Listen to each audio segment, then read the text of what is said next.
have a very special guest joining us this evening, all the way from the next hill over.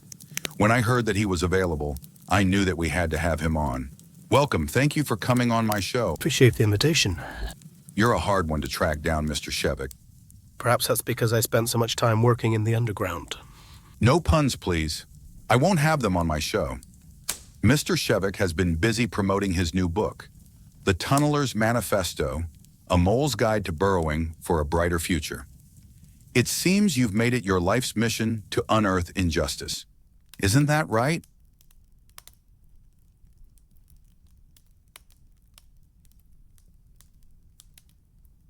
Let's dig right in.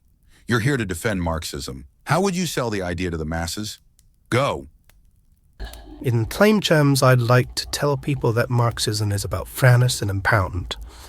It seeks a system where those who do the work, the majority, benefit the most from it, rather than a small elite.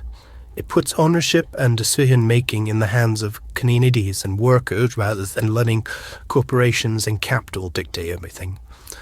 Ultimately, it's about building a society that prioritizes human needs and cooperative progress instead of endless profit for the few.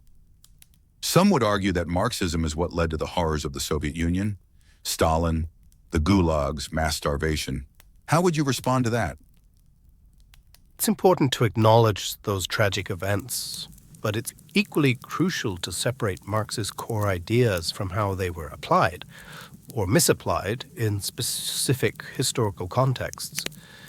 The Soviet Union emerged under extreme pressures, civil war, foreign intervention, and isolation, and developed an authoritarian bureaucracy that deviated significantly from Marx's vision. So while we can't deny those atrocities, we have to distinguish between the ideals of Marxism and the real politic that twisted them in the USSR. I see.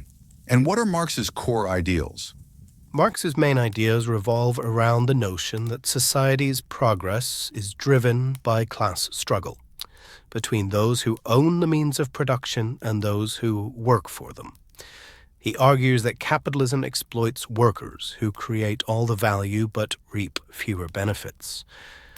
His goal is a system where production is collectively owned and directed, so the fruits of labor are shared more equitably, eventually leading to a classless society where people cooperate for the good of all. Well, now we're getting to the meat of the issue, so to speak.